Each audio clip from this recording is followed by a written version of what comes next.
Today, I'm happy to be joined by Charlie Owens, the State Director of NFIB Michigan. Charlie, welcome to the town hall. We're happy to have you. Thank you, Adam. Happy to be here. Excellent, excellent. Well, just to introduce Charlie, Charlie has been an active participant in the legislative debate over numerous landmark Michigan issues, including the Michigan Environmental Protection Act, the inheritance tax, business tax, tort liability reform, unemployment insurance reform, workers' comp, right to work, healthcare reform, and the Michigan OSHA issues. Did I get all that, Charlie? That sounds good. You're a busy guy. So tell us a little bit about how you joined NFIB Michigan and how you got involved. Well, I've been with NFIB Michigan, it'll be 21 years this year, and I had worked prior to that in another small business organization for the launders and dry cleaners in the state, the Michigan Institute of Laundering and Dry Cleaning. I worked there for 9 years representing small business in that field, and the opportunity came up to expand the small businesses that I represented to not just that trade group but all, and so I took that opportunity and was fortunate enough to be hired by NFIB. Wow, so small business and fighting for small business has really been a common kind of through line and thread throughout your career. Yeah, there's no greater group of people to work for. Honest, hardworking, straightforward. When we say they're the backbone of the American economy, I know that gets kind of cliche, but I strongly believe that, and that's a passion for me. Definitely, definitely. Well, very good. Well, today in the town hall, we are going to talk a little bit about the great work you've been doing in the Capitol. We've had NFIB members, new members in Michigan, from places such as Hastings, from Jackson, from Muskegon, and other locales throughout the state RSVP for the call, and so we're happy to have you guys here. And Charlie, why don't we just start out? It's been kind of a roller coaster for small business owners so far this year in the state capitol. Why don't we start off, and we'll give you the floor just to give us a kind of a brief update on the work that NFIB has been doing for members in the town hall today.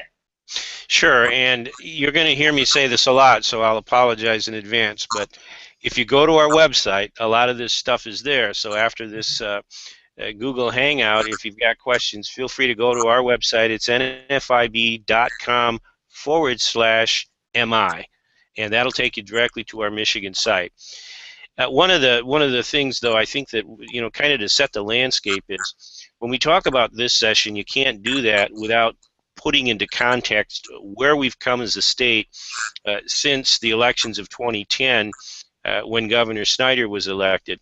I say that because so many small business agenda items were accomplished in 2011 and 2012, and what we're seeing in the sessions after that, including this one, is a follow-through on a lot of those landmark things that we did. We got rid of the Michigan business tax, a horrible tax, terrible on small business. We replaced that with a much fairer corporate income tax. We had a bankrupt unemployment insurance system. Why that's important to small businesses, that's a payroll tax that small business has to pay.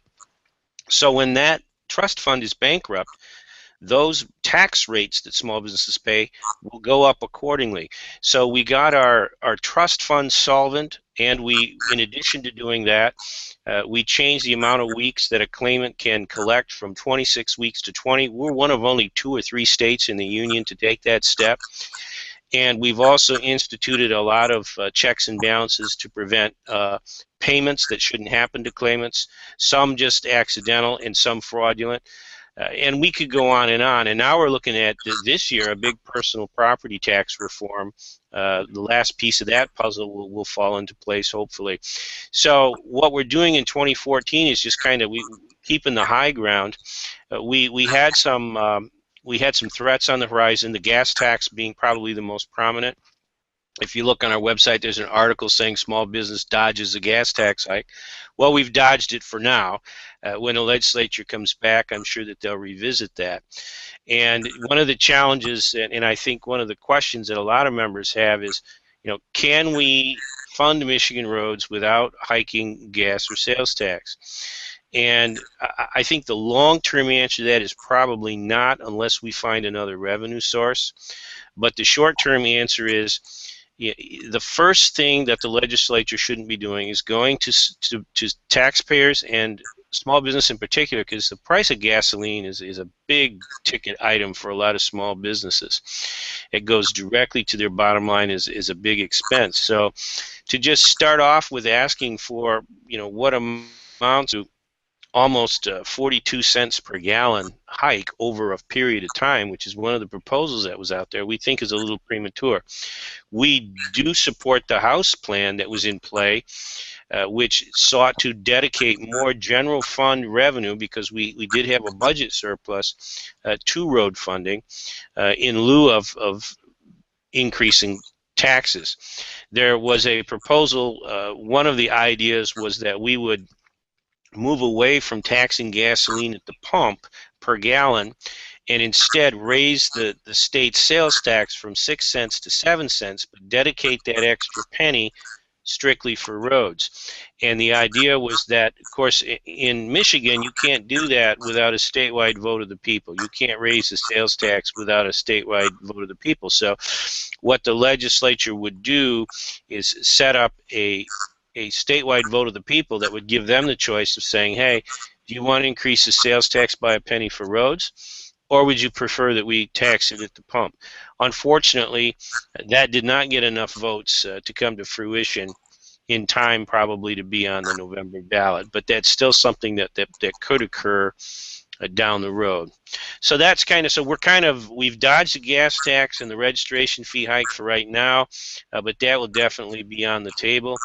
Prioritizing spending is another thing, and I know this is, sometimes people say, well, one has nothing to do with the other, but in the eyes of small business that have to make payroll and they have to pay their bills, when you're giving $50 million away to Hollywood movie companies to come here and film movies, and then say you don't have any money for roads, you can't blame small business for being skeptical. In another area, there's a new stadium being built for Red Wings, the Red Wings Stadium, and the taxpayers are going to be on the hook for that. Now, that's a bonding project, but still, over the life of the project, taxpayers are going to pick up a tab excess of $250 million on that. So, you can't say we have no money for roads when you're looking at just those two items I mentioned right there. There's $300 million.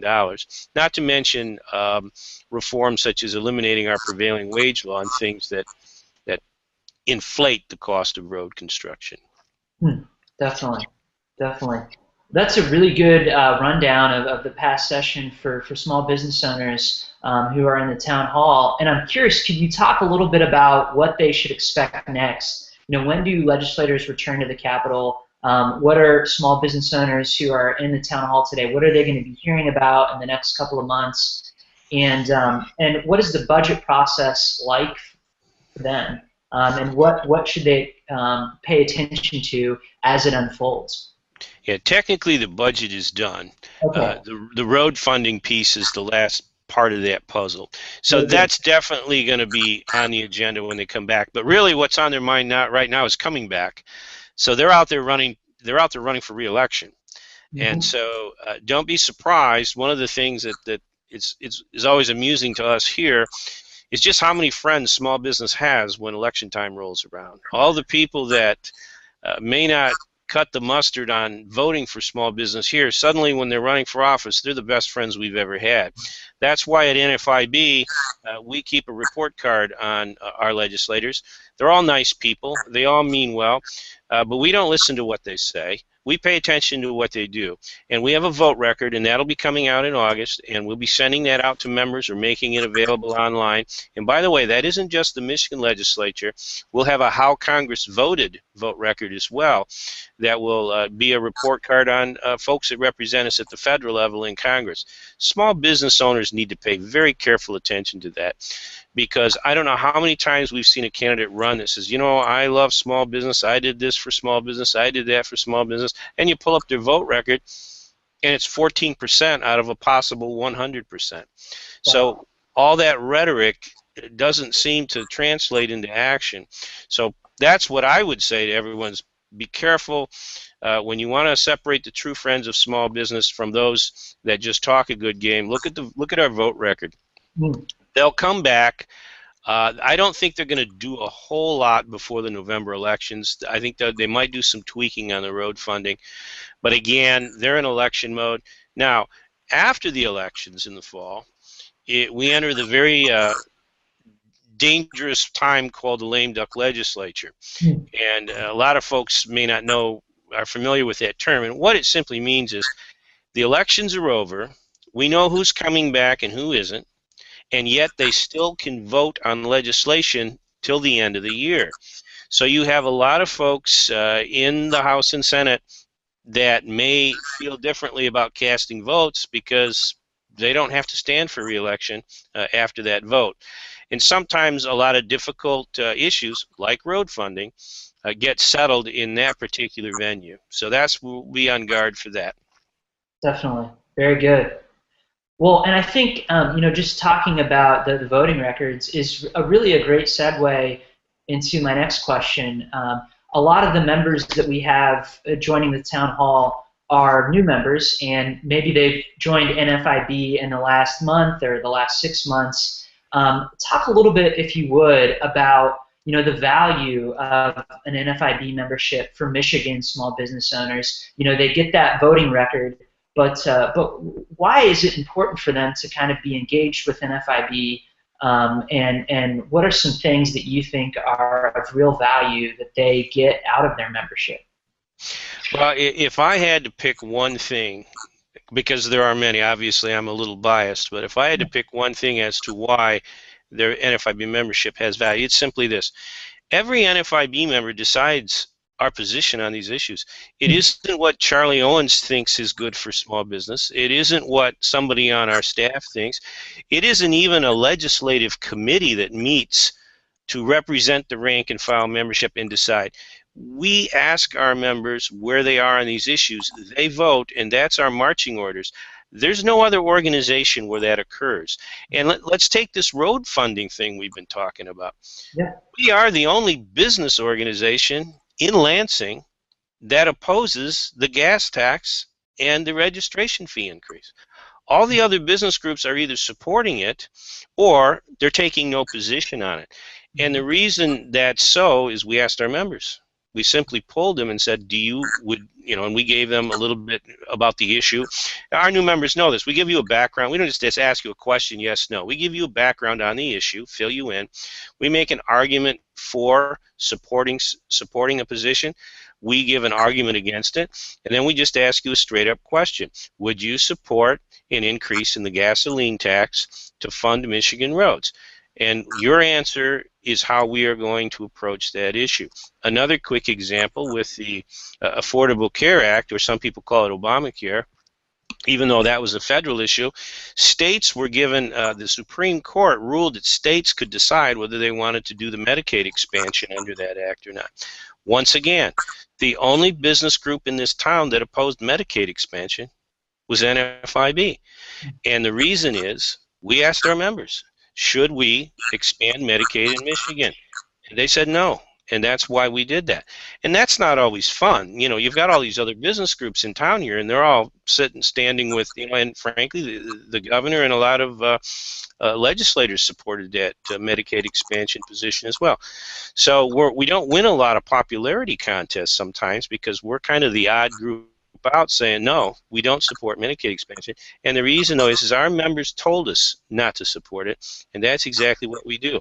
And, if you're the smallest repair shop on the corner with 2 employees, you've got the same vote as one of our members that might have 200 or 300 employees and a payroll, 500 times your size. Doesn't matter. He has 1 vote, or she, and you have 1 vote. Excellent. Very good. No, I think that answers the question. And so now we'll kind of pivot into just kind of a quick rapid-fire question and answer session where I'll be asking you some questions submitted by members. And I think some of these topics you've obviously addressed in your update from Lansing. So you can kind of feel free to touch on these quickly or however much depth you think is needed to answer the question. But the first one is, how can Michigan fund roads without increasing gas or sales taxes? Well, as I think I kind of answered that question a little bit. If you look at the amount of money that the proponents for road construction and improvement are throwing out there, and these are organizations that obviously make their living building roads, so you have to understand that's the way they're approaching the issue. But they're saying anywhere between 1.5 and 1.8 billion dollars a year in additional revenue is what is required to keep our roads where they're at right now. And take care of some of the damage that the roads have suffered. Now, you can have a debate over where that number is, but let's just say, to be extremely conservative, it was $1 billion. That's still a lot of money, and it's hard to see, even with the budget surplus, we're looking at maybe $500 million dedicated to roads. So in the long run, I don't see how we avoid some kind of a new revenue source. Now, maybe it's not a gasoline tax, as we talked about increasing the sales tax by a penny. Part of the challenge has been, it's ironic that the higher you raise the gas tax over time, incrementally, the less revenue it brings in, because what happens is, if you look at the mileage of a vehicle today and the mileage of a vehicle 20 years ago, the cars on the road today are getting much more miles per gallon. And of course, that equates to less revenue on the gas tax. So it's ironic, we're asking people to conserve, but when they do, we end up with less money for roads, which is one of the reasons why that particular funding model, it probably needs to be reviewed. That's one of the, and we're not advocating this, I'm strictly mentioning this as just a point of discussion. That's one of the attractions of going to the sales tax on a penny. I mean the sales tax across the board, not just on gasoline, is then it's not based on that per gallon tax at the pump, which is falling off as the mileage of vehicles and people conserve. Mm-hmm. So the short answer to your question is, we want to see prioritization of spending. I mentioned the money we're spending other things on that perhaps should be diverted to roads. We talked about using our budget surplus. I think those are short-term, and then in the long run, we just need to have a conversation about a better way to fund the roads. Very good, very good. Well, another Michigan member has a question about e-cigarettes. I understand that there was a bill relating to e-cigarettes that the governor vetoed the current bill, and so this member is asking if you've heard anything about what the state of Michigan might be doing as far as e-cigarettes are concerned. Yeah. Unless he's vetoed it and I missed it, which is possible, because I will tell you that that's not an issue that we have a position on at NFIB at this time. But I don't think he's vetoed it yet. I think he's threatening to veto it. The issue, but I will talk about the issue. The issue that is causing the governor to talk about vetoing it is that the legislation in front of him seeks to ban the sale of that device to minors or people under the age of 18, but it does not classify it as a tobacco product. Others want it classified as a tobacco. The ones that are urging him to veto it think that legislation should, of course, limit the accessibility of this device to people under 18, but at the same time it should be regulated as a tobacco product. Now the big difference is, if they regulate it as a tobacco product, then it falls into all the regulations that are on tobacco, which include, you can't smoke in restaurants. This is in Michigan. You can't smoke in restaurants anymore. Where you can smoke current tobacco cigarettes in public spaces is very limited. So that would end up applying, if you regulated it as a tobacco product, then that would apply to these e-cigarettes as well. And the big one is, it's going to get taxed. It's going to get taxed as tobacco does in this state, and we have some very, very high taxes on tobacco. So as always, there's a money issue here. So I think those are the things that are in play. It's possible that the governor will sign it just to go ahead and get the ban on selling it to people below the age of 18 in place, and then follow up with other regulations to try and move it towards being regulated as a tobacco product. Sure, very good. And another question, you briefly alluded to this at the beginning of our town hall, but August 5th represents an important date for small business owners in Michigan with the property tax vote. Could you give us a sense for how that could play out for owners and members, and what members can do to make sure that their voice is heard come August 5th? Yes, and we just had a teleconference town hall with our members with Lieutenant Governor Calley last week on this very subject. Thank you for bringing it up. This is a very important issue. This is Proposal 1, which will be on our August primary ballot. A lot of folks don't vote in the primary. They tend to vote in the November election. They don't pay a lot of attention to the August vote. Please don't make that mistake. We need your support on Proposal 1. Let me explain what it is. Personal property taxes are taxes on business equipment, furniture, photocopy machines, computers, in the case of manufacturers, punch presses, automated milling machines, CNC, computer numerical controlled machines, very high valued equipment, and that is tax. Now, people are used to the property tax because you pay it on your home, you pay it on your business, but the personal property tax are on the contents. Only business pays that. And it's a very regressive tax. It discouraged businesses from investing in our state.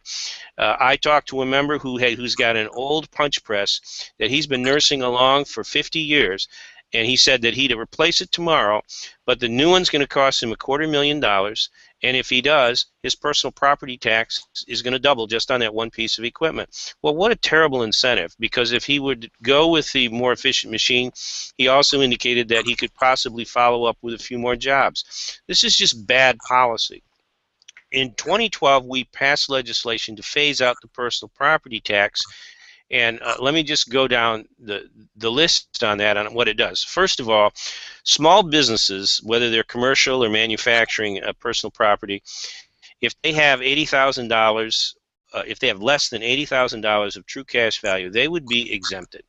Now that's more than 75% or 3/4 of all the small businesses in the state that are paying this tax right now would end up being exempted from this tax. That took place this year.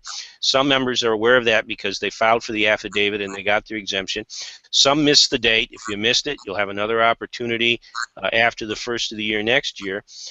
And then for manufacturing businesses, whether you're 80,000 or more, your tax is going to be completely phased out over a 10-year period. And this is millions and millions and millions of dollars. And lots of times people think, well, it's the big businesses that are going to make out on this. Well, the big businesses will make out on this, but there are a lot of small manufacturing and other high-tech businesses that have very high-valued personal property. This is a great tax cut for them as well. But, and this is important, none of these reforms will go into effect if Proposal 1 in August does not pass, because one of the things that's a part of this plan is reimbursing local governments for lost revenue from the personal property tax. Almost all personal property tax revenue goes to local governments, not state. So naturally, local governments are very concerned. If you do away with this, you know, we're funding police and fire. Locals vary on how much of their budget is personal property tax. Rural areas not so much. More metropolitan areas, it can be half of their budget comes from personal property tax. So this solution seeks to reimburse them for that revenue loss through a division of the use tax from the way it's divided right now. It's got a lot of moving parts and it gets complicated. But my purpose in bringing that up is you can't change the mix of how use tax is divided without a vote of the people because of the Headley Amendment. That's why we need Proposal 1. But if you look at Proposal 1 and you look at who's supporting it, frankly, in 30 years of lobbying and business issues, it scares me to death. We've got the local governments who typically were in an adversarial role on these taxes. They're supporting it. NFIB is supporting it. Michigan manufacturers are supporting it. The AARP is supporting it. I can't think of a group that's against it. It's a great proposal, and it needs to pass. So we need your support for that.